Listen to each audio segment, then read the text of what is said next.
So I felt I needed to make a video about why I'm doing this, why I'm making videos and trying to grow this channel.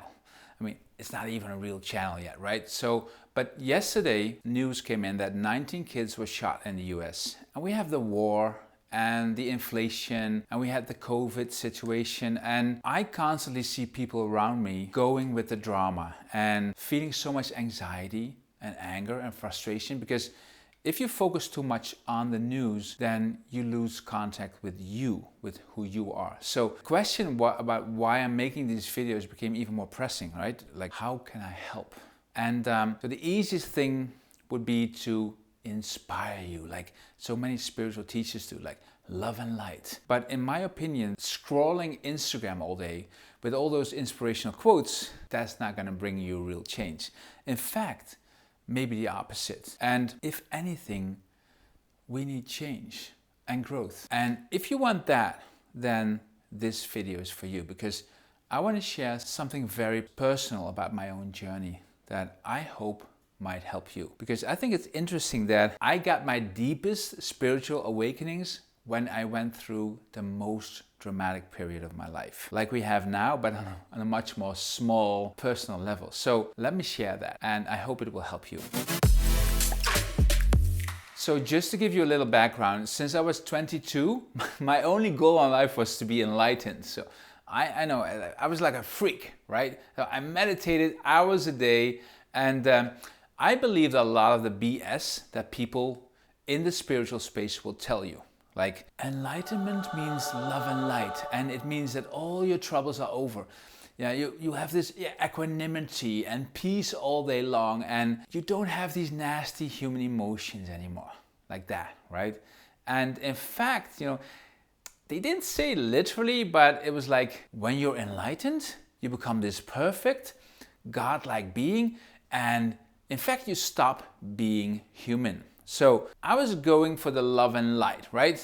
I was meditating like crazy, but the strange thing was that the more I meditated and the more love and light I tried to get, the worse I felt. I was a basket case. So I didn't know what spiritual bypassing was, for instance. I didn't know that the true spirituality is not about avoiding your issues in meditation, but facing your issues, facing your shadow side, and not even your shadow side, but facing your body, your desires, your lust, your fat belly, and just embrace it, because you're human. But I didn't get that. So I tried so hard to be perfection and to be love and light. And then the most painful period in my life hit. It just hit like boom. So I got a divorce after 25 years of marriage, and my father, he got sick, real sick, and he was sick for about 4 years until he died, and we had to take care of him.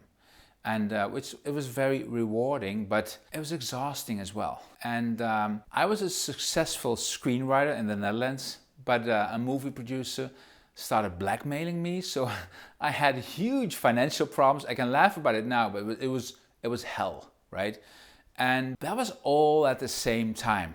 And that was just some of the drama, because I had more drama than that, but that's just the major parts of it. And I just started with simple Taoist practice, very body-based, because I instinctively knew that I was out of balance. And the Taoist practice, I thought it was low-level spirituality because it was so body-based, but it made me feel great, so I couldn't stop doing it. And those practices got me through the day. So in the middle of this crisis, I stopped focusing on enlightenment and love and light, and I just started doing what made me feel good, which was doing the Taoist practice. And then the awakening started happening. So I didn't even recognize it, because everything I thought I knew about awakening was about perfection. So you'll be perfect for the rest of your life, and you will never make any mistake again.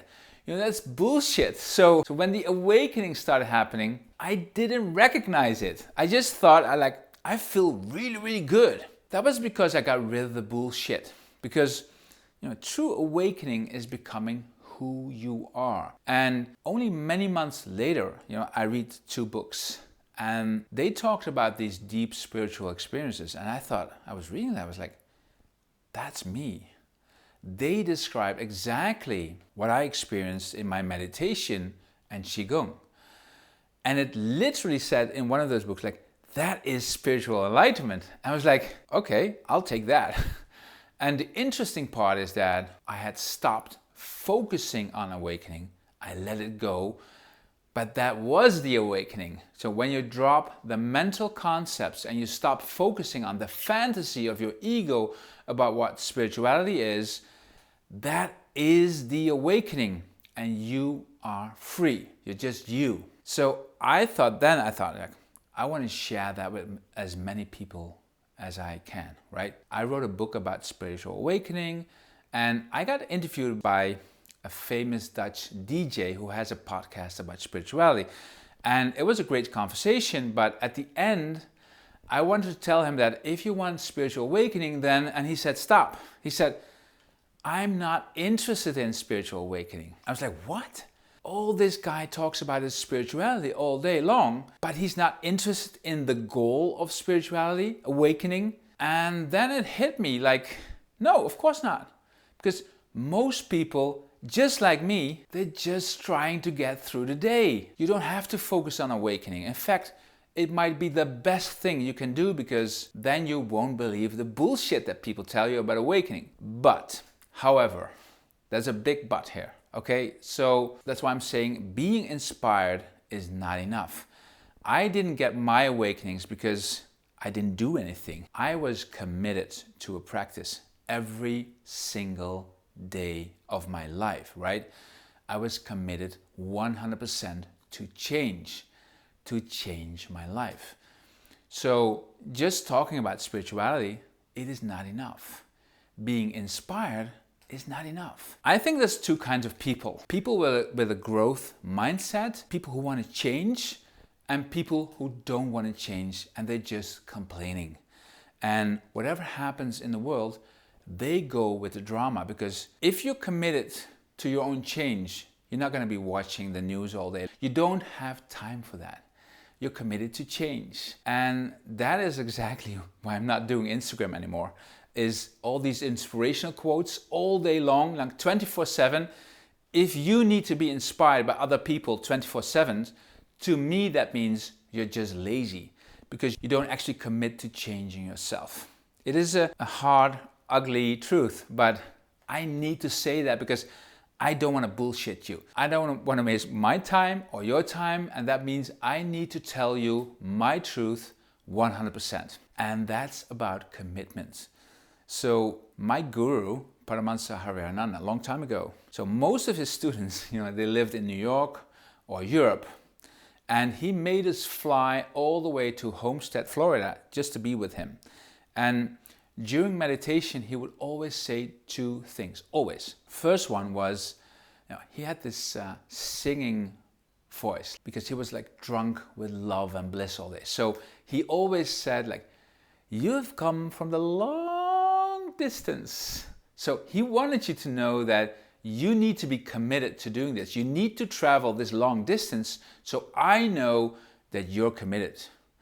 And the second thing he always said during meditation was, what is your change? What is your change? Because that is what it's all about. It's great you're meditating, but what is your change? And I think that's so beautiful. So there's a lot of drama going on, and you can use that as a fuel to change. And if you want that, then I think you deserve to hear the truth every now and then, and no BS about spirituality. And if that's you, then I'm making these videos for you. But this is YouTube, and I'm just a small guy, and the algorithm is not in my favor. So if you want more videos like this, then please subscribe. And that would help me to help you.